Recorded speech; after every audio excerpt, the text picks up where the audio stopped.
Hello everyone, I am Jasmine and you are watching a story on my channel Horror Vibe with Jasmine। तो शुरू करते हैं आज की स्टोरी। रात के करीब 11 बज रहे थे। मैं नज़र गड़ाए अपने फ़ोन को देखे जा रही थी कि बस मुझे अभी फौजिया को कॉल आता होगा।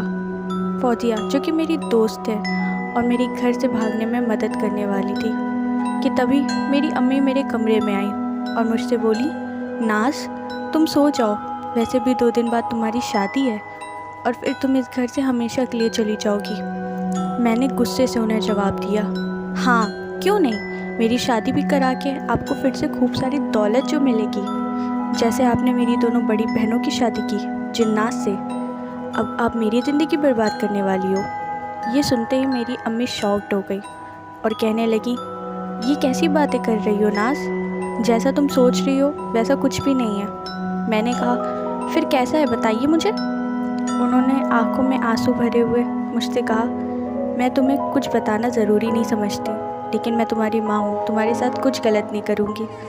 इतना कहकर वो मेरे रूम से बाहर चली गई। फौजिया के फ़ोन का इंतज़ार करने के बजाय मैंने रेलवे स्टेशन जाने का सोचा और अपनी बैल्कनी से दुपट्टा लटकाकर अपने घर से बाहर आ गई। रोड पर बहुत सन्नाटा था।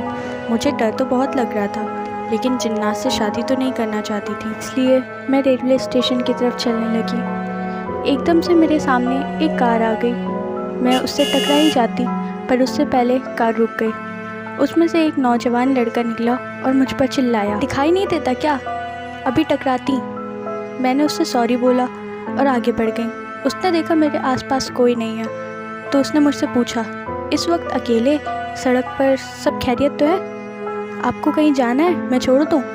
मैंने बहुत गुस्से से उसे बोला, आपको क्या मतलब, मैं कहीं भी जाऊँ?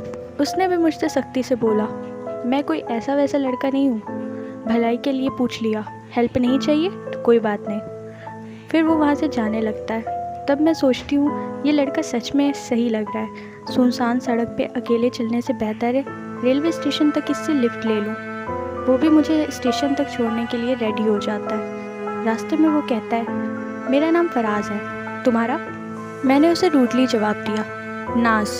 ऐसा जवाब सुनकर वो समझ गया कि मेरा बात करने का बिल्कुल मूड नहीं है। मैं स्टेशन पहुंच के फौजिया को कॉल करने लगी, लेकिन उसको कॉल नहीं लगता। मैं वहाँ एक बेंच पर बैठ जाती हूँ। मुझे अकेला परेशान देखकर फराज कहता है, फिक्र मत करो, जब तक जो तुम्हारे साथ है वो नहीं आता तब तक मैं तुम्हारे साथ हूँ। वो काफ़ी अच्छा लड़का था।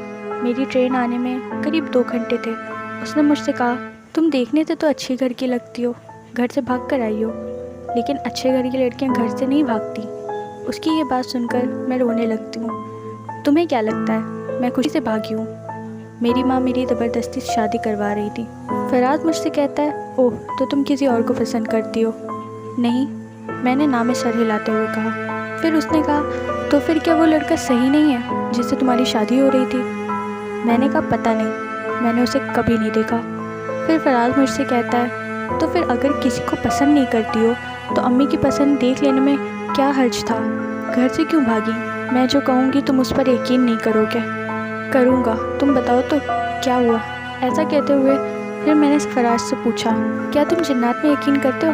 उसने कहा, हाँ। इसके बाद मैंने उसे अपनी कहानी बतानी शुरू की कि क्या वजह थी मेरे घर से भागने की।